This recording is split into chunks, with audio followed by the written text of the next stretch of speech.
One Question is brought to you by Turnkey Search, a top industry search firm since 1996.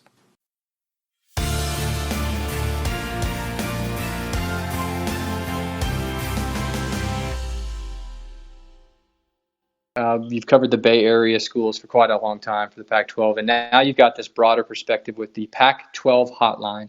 And we've seen some matriculations around the media industry, of course, the Athletic and what they are doing with both on the football and basketball side nationally and then regionally or hyper-locally, if you will, in some cities, delivering quality journalism that is a subscription model, or it's the structure is a subscription model. They've had a lot of success in Toronto, Cleveland. Your former peer at the San Jose Mercury News, Tim Kawakami, is now leading that effort in the Bay Area. TMG College Sports is another one that comes to mind out in the Boston area, another subscription-based. Now, yours is not the new Pac-12 Hotline idea here. Is not subscription-based, but it is covering all 12 schools in the league at a much deeper level. Give us the 101 here for anybody who hasn't already read about it. Well, it's going to be, I don't think it's been attempted before. It is going to be, the goal is to deliver high quality content about the conference on, through multiple channels, so to speak. We can have a newsletter, original written content on the blog, podcasts, a lot of social outreach, video as well. It's going to be, trying to build a community in some ways, and I believe that there is a large group of Pac-12 fans that care about more than just their own team, and that want perspective on what's going on around the league and around the country, and would be, willing to read quality content. I disagree with the Fox model that it's all about video. I think the written word still matters, and I think that there's a lot of folks out here that would like to read and listen to something that can tell them a little bit more about what's going on. It's tough to navigate. There's so many media outlets. There's just everywhere you turn, there's content's coming at you. And I'd like to provide folks with, kind of a guide to navigating all that, and let them know, try to tell them something they don't know. Have you had a sense yet, John, and when we've talked about this play for you offline a little bit, but do you have a sense of at what mile markers, if you will, you and your team may stop to go, okay, what's the data say? Is this a 3, 6, 9 month roadmap that you're just going to pump out a ton of content before you look back, or is that going to be constantly tweaked? That's a good question. Right now, my head is down, just trying to get through these first few days. I'm sure that the folks who are working with me are monitoring that kind of stuff. I don't even ask for data. I try to just keep focused on what I've got to produce, and managing that line between quantity and quality. You don't want to just churn out stuff that is not high quality, but at the same time, you need to have a pretty steady stream of material out there, on the various platforms, whether it's a newsletter, podcast, or written analysis. So I'm not worrying about that yet. I'm sure that there will come a time when I'll have a conversation or two with my folks at the Mercury News about this, and whether that's in a couple of weeks or a couple of months, I don't know. I certainly intend to carry this project all the way through the spring and the summer, even maybe a little bit slow next June, July. But I'm looking at this as a permanent gig, and hoping to make it work. How does this change maybe your daily or weekly routine of sourcing stories, pushing more content? Clearly that might be a little more difficult on the near term just because of the volume that you intend to offer to the marketplace. But are there pockets of the Pac-12 that you yourself have been more interested to dig into and you simply haven't because it's been such a Bay focus? There's a lot. I wake up in the middle of the night with tons of ideas. I've been out here for many years, and I've had ideas about various teams or coaches or athletic departments that I've always thought would be interesting, and I never really had an outlet because my primary job was writing about Stanford and Cal, and on a secondary level, I would write about the conference.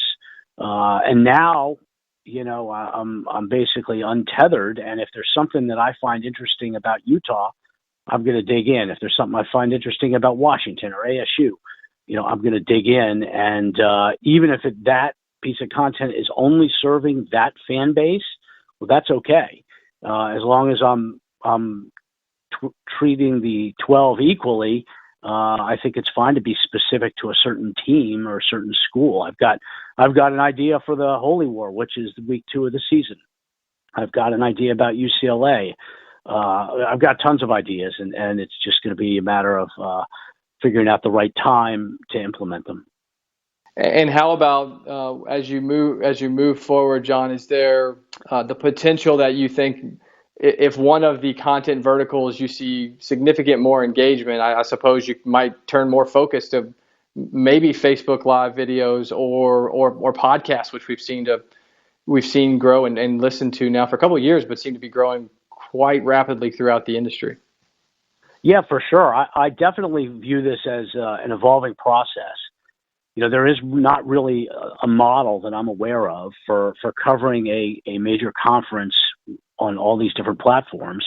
And I even put out a fan poll yesterday asking people to tell me how they want their content. And I'm very curious to see what the response is, especially as it relates to video. I'm just not convinced that fans are as hung up on video as some of one website is at least. I think people are going to want to get their information, written word, newsletter, the podcast. I think all that stuff's going to be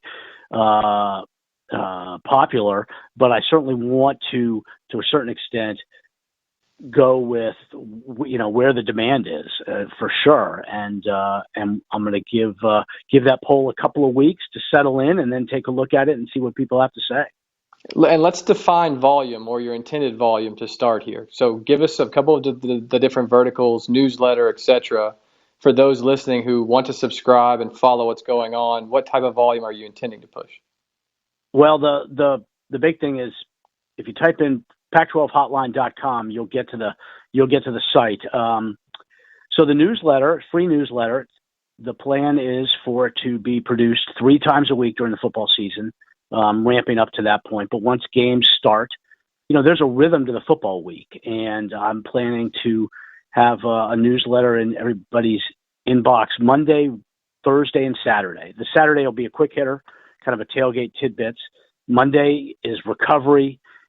You're either thrilled or depressed, and you got to kind of climb out of it. Thursday is the anticipation of the weekend to come, and the newsletter will reflect that rhythm. I've got a couple of plans for different podcasts.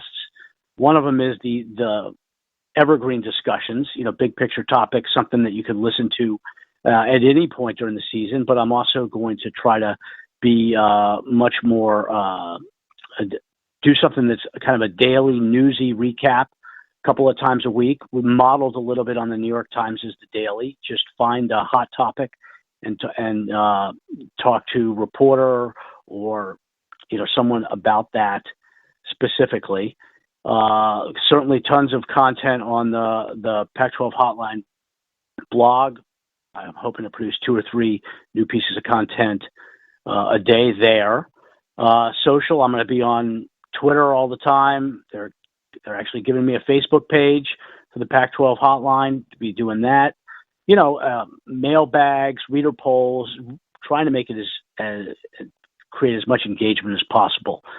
We've even got an email set up, Pac-12 Hotline at BayAreaNewsGroup.com, so readers can reach out to me directly with tips or suggestions, whatever it is, and then there'll be some video content to complement all of that. So it's a lot, but it's going to be fun, and I think that there's definitely a market for it. What's the sense you get from your peers when you maybe first told them about the move? Was it, oh man, that sounds interesting, good luck? Or was it, oh man, good luck with that? What's the support out there like? It's been great. I think people recognize that there's a need. There's been some cutbacks elsewhere, and I think that this is viewed as an opportunity. There's enough fans out there that want quality content that I could fill that niche, and people have been very supportive. Everybody wants stuff like this to work. Everybody in media and journalism wants to see fans consuming content, especially, I think, non-video content. And I'm rooting for the other new forms. I'm rooting for the Athletic to succeed, right? It seems like a subscription model has a lot of appeal. I remember reading David Simon, the guy who did The Wire, which is like the greatest TV series of all time on HBO. He wrote it. He was a Baltimore Sun reporter, and he said, people will be willing to. He's talking about HBO. People willing to pay for quality content. And I think that we've seen that. Amazon's proven the subscription model works, and it'd be great if the Athletic works and people get used to paying for content, a nominal fee. And I think that newspapers certainly could end up, relying heavily on that subscription model as well. That we're already seeing that move. It's not just about scale and selling ads against the content on the sites. That's not working out terrifically. So there's definitely a change. There's a change in the way fans are consuming games. There's a change in the way media is producing content, and it's kind of about finding the next dimension here. And that's today's One Question, brought to you by Turnkey Search, a top industry search firm since 1996. One Question is designed to give D1 Ticker subscribers valuable insights on how executive leaders in college athletics think about key issues on their respective campuses, in their departments, or within their leagues and conferences. One Question is brought to you by Turnkey Search, a top industry search firm since 1996.